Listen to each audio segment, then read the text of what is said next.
Hello everyone, Nika here with your daily neuro nugget. It feels like it has been forever because we lost power here downtown Chicago. Some of us did, and I'm just happy that I have some power, that I have some Wi-Fi. Hopefully today it stays throughout the night because it's minus 20 outside with the wind chill. So very freaking cold, and I'm just thankful to be indoors with some walls around me. Now, we have a lot to catch up on, and we need to talk about Moscow, LE, and potential involvement. Because it's very easy to make videos that focus on Kohberger alone. As we've seen several times, it's very tempting to pull out some fun facts of Kohberger's past and distort them and try to paint them as a bad guy, right?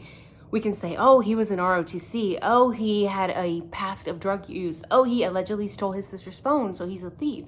Oh, he studies criminal psychology. He's a psychopath or a sociopath for sure. And then you add a hearsay of the weird Tinder dates or people that knew him, that worked out with him, saying he was a little awkward. And now we're like, oh yeah, Kohberger's definitely guilty. But in the US of A, we have this beautiful thing. Doesn't always work out as intended, right? Innocent until proven guilty. And it's essential that we talk about the potential involvement of Moscow LE. Why? Because just as people have done with Kohberger, we can also delve into Moscow PD's past and find horrible things. And this is not just hearsay, these are actual legal documents. Not one, several legal documents mentioning all the crimes, all the laws that have been broken by several officers in Moscow PD. This to me is showing a record, a pattern, a negative pattern, guys. This paints a horrible picture for Moscow PD. And like I said, this is not hearsay as we do in Kohberger's case. This is not a twisting of the truth. These are hard facts in legal documents. So today I'm only going to cover one of the cases because that case alone, it was something so minor in my opinion. Remember, these are my opinions, my speculations. Come to your own conclusions while you do your own research. But it was something so minor that was blown so out of proportion for no reason. And 4 cops got busted, got caught for doing bad things. But it makes me wonder if 4 officers are going to go this far to make a scene, make something so massive out of something so small. They're going to go this far and lie. False testimony, guys, it's a big deal. Lie about something so petty. How are we to be so sure that Moscow Ali had no involvement in the IDAHO4? Can they be trusted? Would you trust them? Somebody is lying about something so small. Wouldn't that make you think that they will definitely lie for something major? Because they're not going to risk their job. They're not going to risk their careers, pensions, if it's something much larger, such as the IDAHO4. Now, this case involves Rory, Seamus, and Nathan. Rory and Seamus are brothers. Nathan is the father of Rory and Seamus.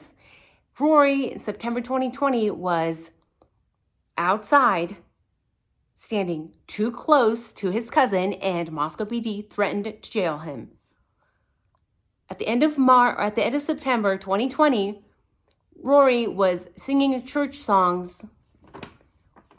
as part of a religious gathering outside and not wearing a mask.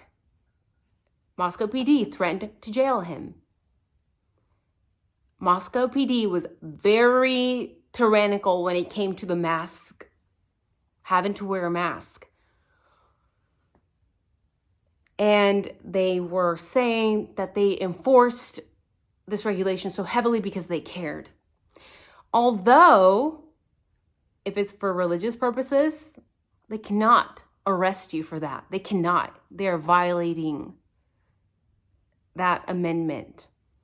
Now, before the charges were dropped for Rory for singing church songs outside with his church group and his grandfather, I believe, who's the pastor of the church, before the charges were dropped, his father, Nathan, went out and made decals that said Soviet Moscow, right? Because he was angered. He was angry about his son being cuffed, being jailed, because he was singing church songs. I understand why he would be a little bit upset.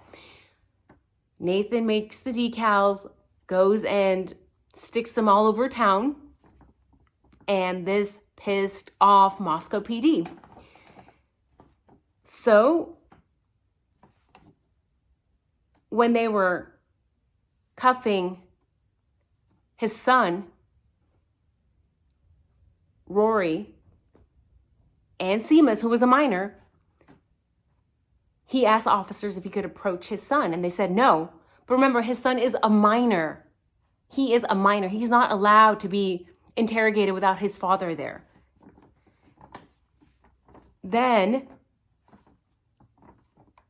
the officer asked Nathan if he had anything to do with the decals, and Nathan said, I plead the fifth. So this further, it just angered the cop even more.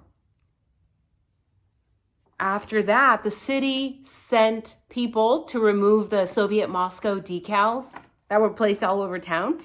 But then the people that were removing them left insulting decals that were directly insulting to the church. And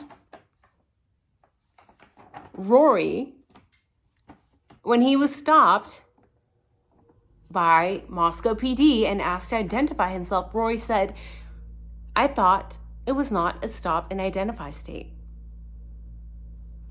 So 19 seconds after he said that, they forcefully pin him down to the ground and arrest him 19 seconds into the conversation.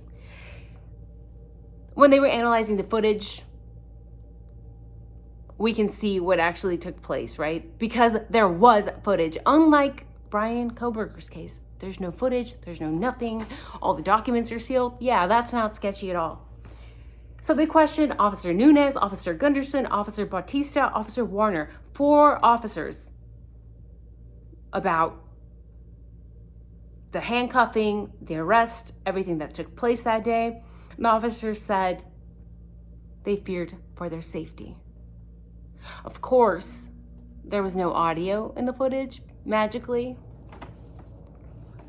But the officers said they feared for their safety and they thought Rory was going to run and take off. That's why they physically, forcefully pinned him to the ground.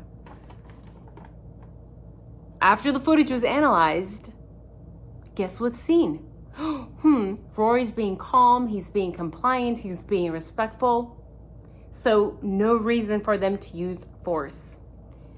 What can be seen in the video is that they're intimidating Seamus, again, minor. They're putting a bright flashlight to his face for no reason. So, false testimony. 4 officers got in trouble for false testimony because they were lying about it. And again, how do we know they were lying? Because there was footage that was analyzed. Thankfully, the charges were dropped because, again, that was a violation of their rights, right? It's religious freedom.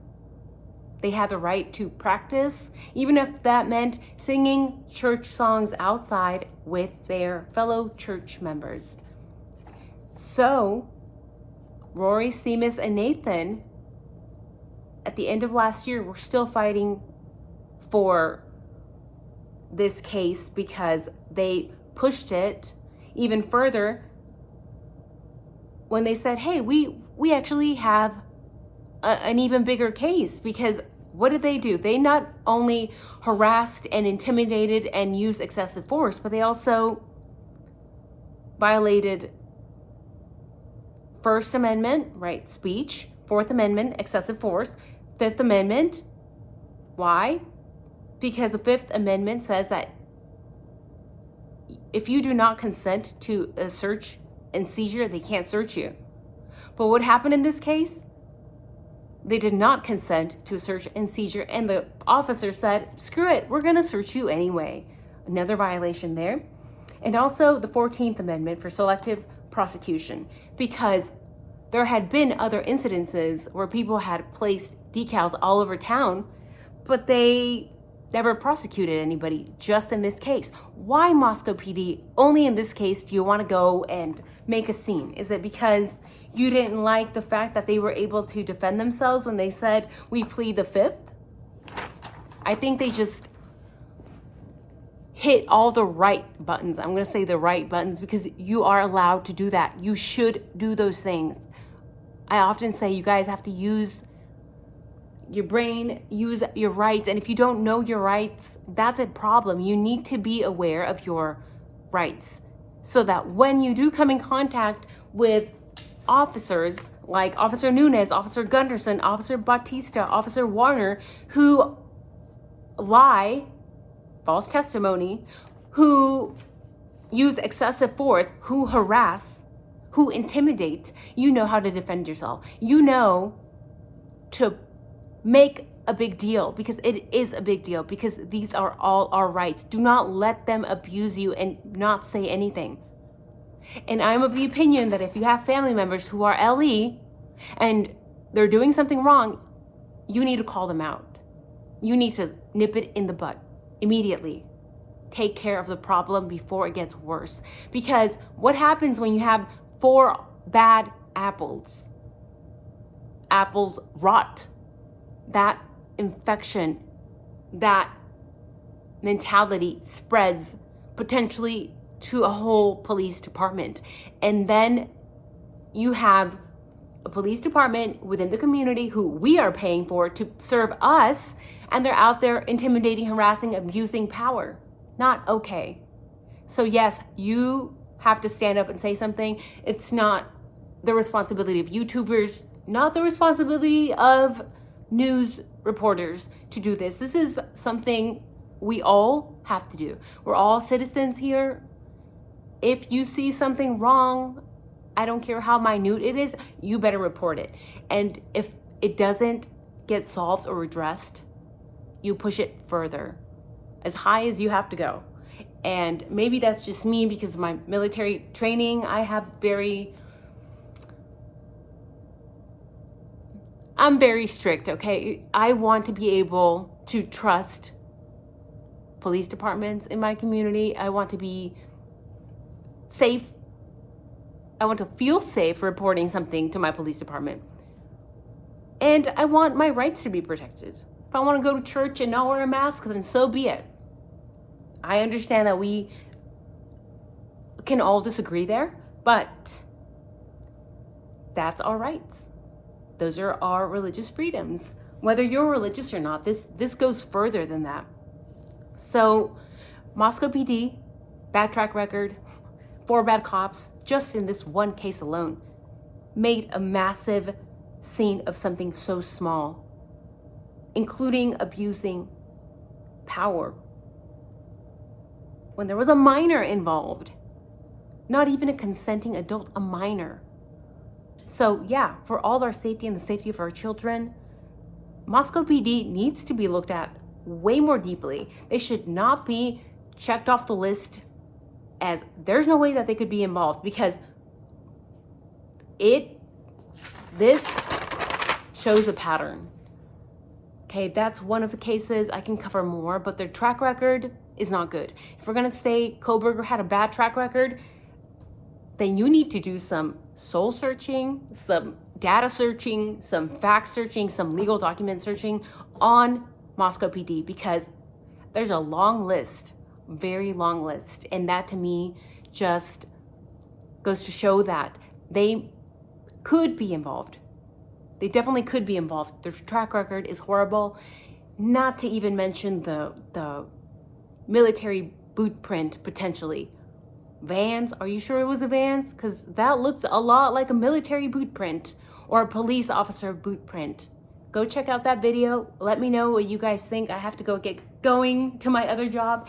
And again, stay safe, stay warm, stay hydrated, bring emergency kits. If you are in this area in the Midwest, or if there are power outages wherever you are, plan ahead, guys. It's so important. I'm glad I planned ahead, because I had about 20 people over at my house because they were not prepared and I was. So Always think ahead. And that goes for this case because it's a very messy one, very convoluted, and just Moscow PD is not good. They don't have a good track record. And again, Kohlberger might be guilty, might